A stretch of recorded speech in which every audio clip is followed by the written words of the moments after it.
Bonjour à tous, j'espère que vous allez excellemment bien et aujourd'hui on se retrouve pour parler de sport mécanique, pour parler de Formule 3, on va parler des petits jeunes, ceux qui démarrent un petit peu dans le grand bain des grands prix, qui veulent accéder à la Formule 2 et pourquoi pas dans 4 ou 5 ans à la Formule 1, des courses qui ont été animées dès le départ de la course 1, même avec Sébastien Fernandez.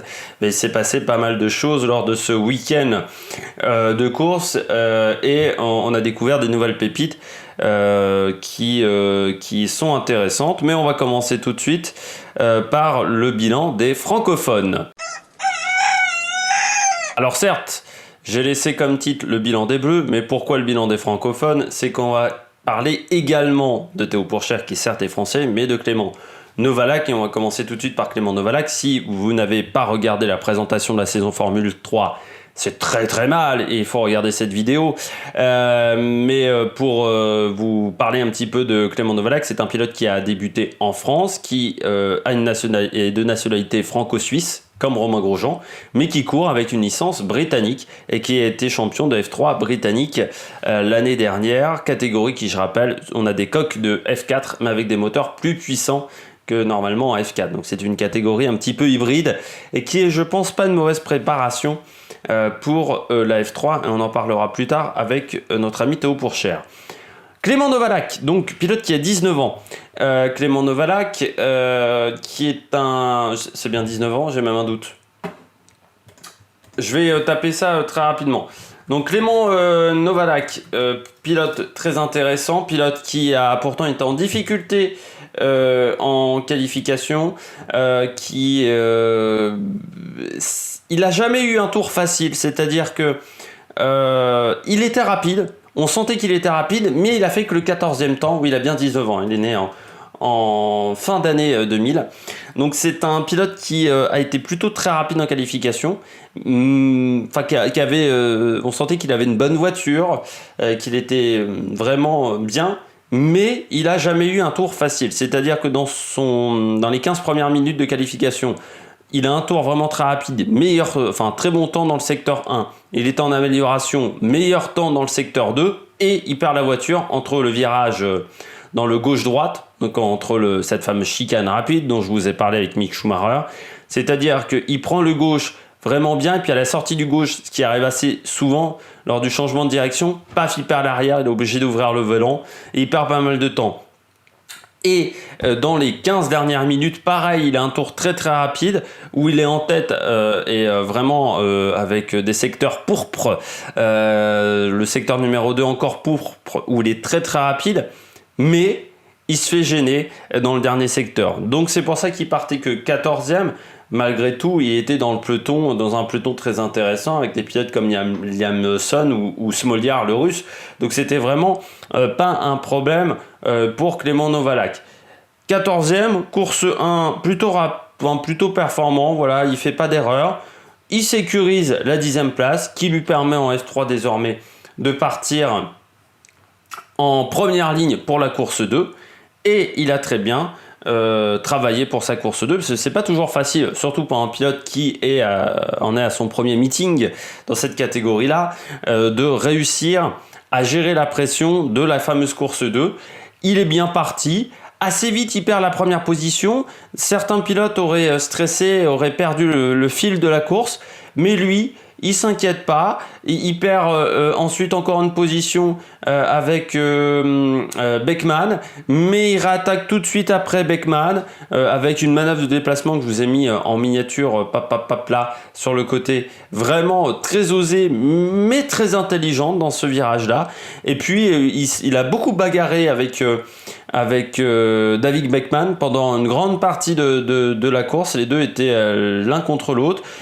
Il n'a pas pu résister à Richard Verschoor, mais il n'a pas non plus tenté de le bloquer indéfiniment. Et puis il a fait sa course, il finit 3e, premier podium pour lui dans la catégorie. Vraiment un très très bon week-end, parce que pour un débutant, il est pour le moment 9e du championnat.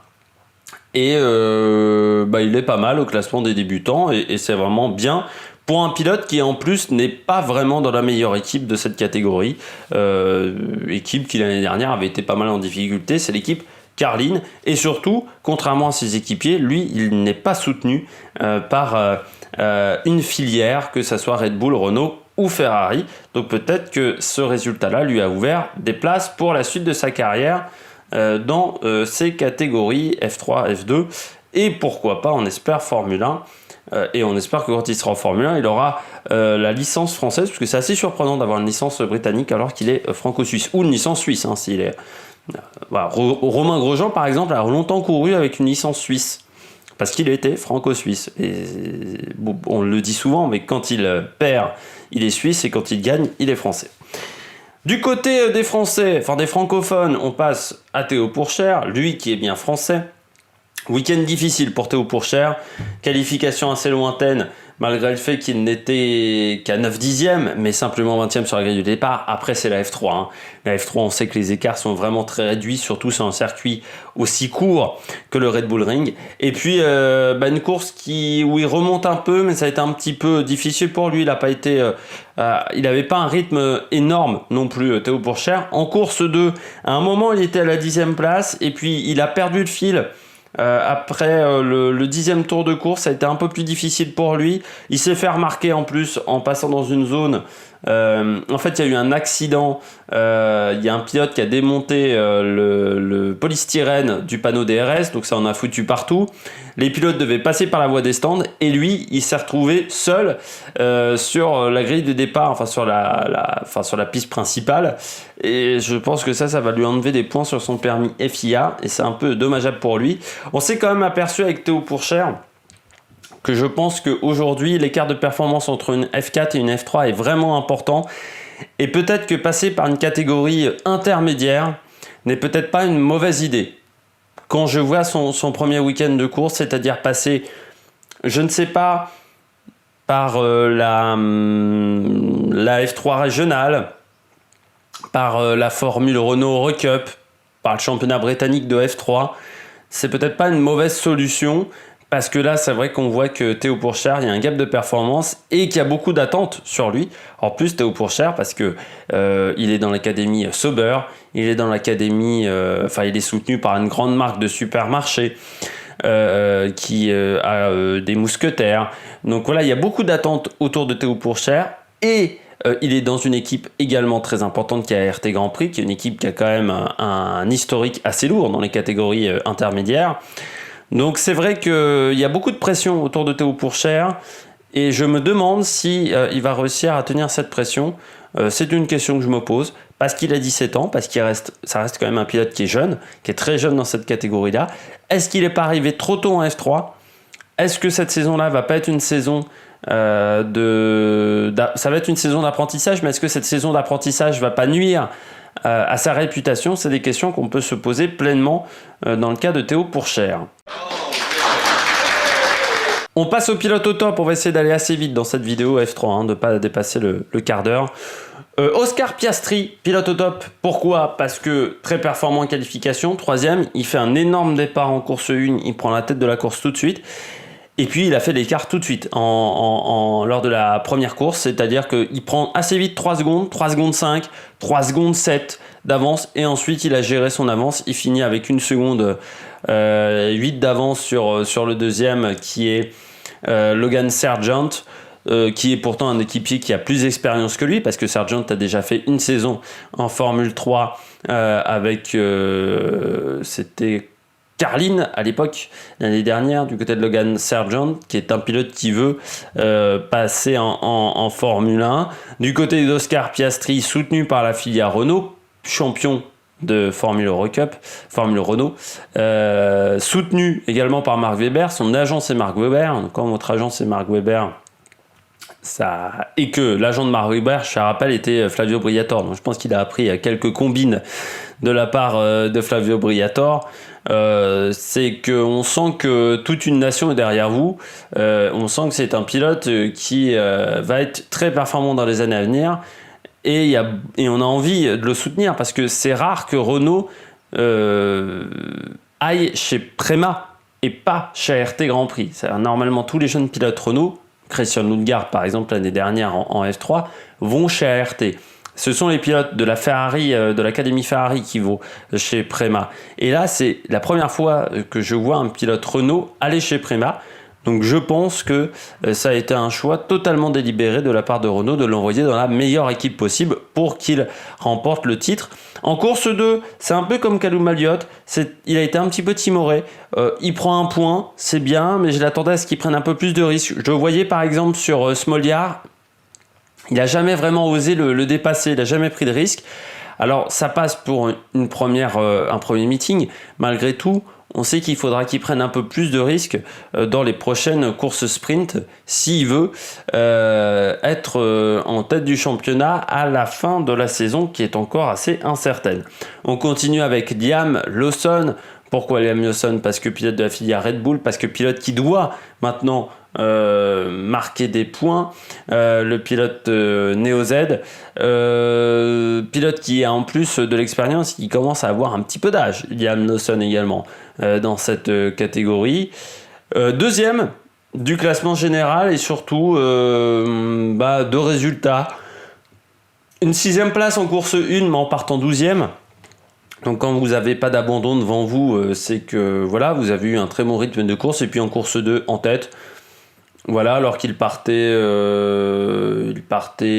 assez loin quand même sur la grille. Il partait 3e, donc il a pris assez vite la tête de la course. Et puis il s'est imposé sans être inquiété du tout, Liam Lawson. Donc vraiment un bon week-end pour le pilote Neo Z qu'il continue comme ça parce qu'on l'attend un petit peu au tournant. Et la filière Red Bull aurait bien envie d'avoir des jeunes pilotes qui arrivent à maturité enfin parce qu'en ce moment ils sont un petit peu depuis Pierre Gasly, ils sont un petit peu en panne de talent. Ils avaient beaucoup misé sur Dan Ticktum et ça ne l'a pas vraiment fait.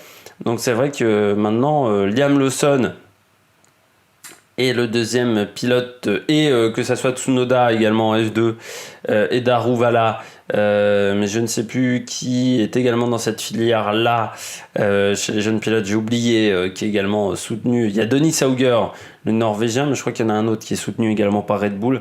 Il faudra être performant dans cette catégorie là et c'est ce qu'on attend d'eux. On continue.